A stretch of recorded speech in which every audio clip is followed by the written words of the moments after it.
Welcome to this explainer. Today, we're unpacking something genuinely fascinating, this cinematic, almost mythical idea of British grit. But listen, we're not just looking at this as some dusty piece of history or a cultural stereotype. No, we're taking this enduring philosophy and translating it into a highly practical, step-by-step guide for your own ambitions. We're going to distill exactly how the spirit of the underdog can be, well, weaponized for your personal success. Okay, let's dive right into this with a powerful realization right out of the gate. There's this really common misconception that power is all about what you inherit or the resources you start with. But true success? It isn't about the metaphorical land you hold. It's about the iron in your blood. It's about learning how to build your empire even when the metaphorical or, literal London rain is just pouring down on you. It's an internal state, not an external condition. To make this totally actionable, here's our roadmap. First, defining British grit. Then, step 1, identify your vision. Followed by step 2, maintain relentless focus. And finally, writing your own legacy. Let's start with section 1, defining true British grit. We live in a world that so often rewards the absolute loudest voice in the room. But British grit, that's defined by quiet determination. You absolutely do not need to shout to be heard. It's literally the core spirit of the underdog. Think about the solitary inventor building thousands of failed prototypes in a dusty shed before finally revolutionizing a whole industry. Whether you're bootstrapping a business from a damp Manchester garage or pushing for a big promotion in a slick glass shard office, the foundational rule is exactly the same. You stay in the fight until you become the champion. So, the crucial point here is a subtle but honestly profound distinction. We've all heard the first half of this phrase, right? Fortune favors the bold. And yeah, taking that first bold leap is totally required to get you started. But the ultimate reward? That goes exclusively to the relentless. Our source material puts it so perfectly. Most people stop when they get tired. You need to develop the mindset where you only stop when you are entirely done, period.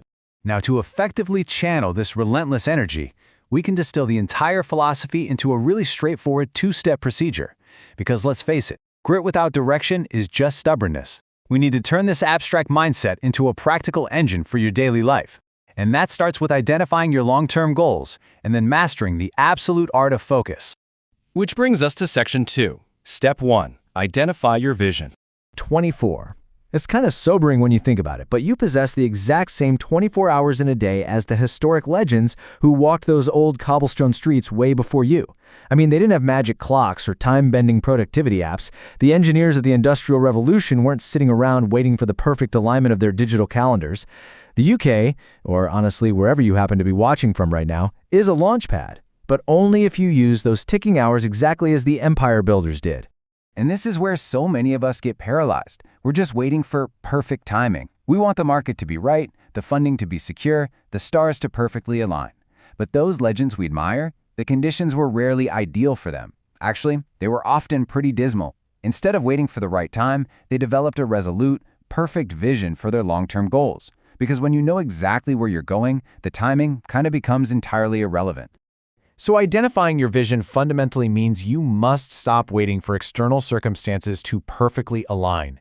There is absolutely no magical right moment that will suddenly make all the work easy.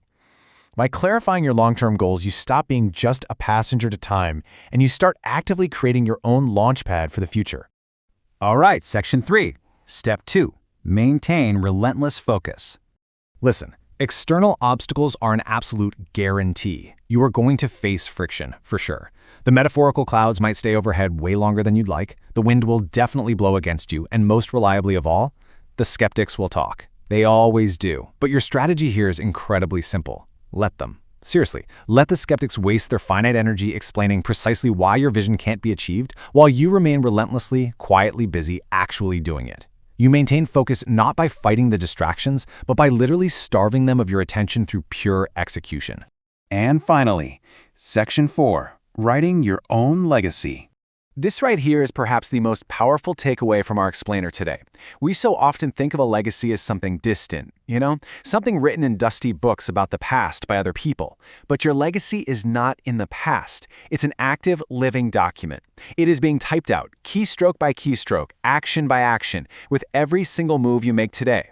Every time you apply this grit, when you push through the tiredness, when you intentionally ignore those loud skeptics, when you execute on your vision despite the rain, you are actively authoring your own history. So I'll leave you with this provocative thought to spark your own inner spirit. The world is out there, and the world is watching. What will you give them to see? Embrace this grit, execute these 2 practical steps, and rise up to show the world the empire you are truly capable of building. Thank you so much for joining me on this explainer, and I highly encourage you to take this framework and start putting it into action today. You've got this.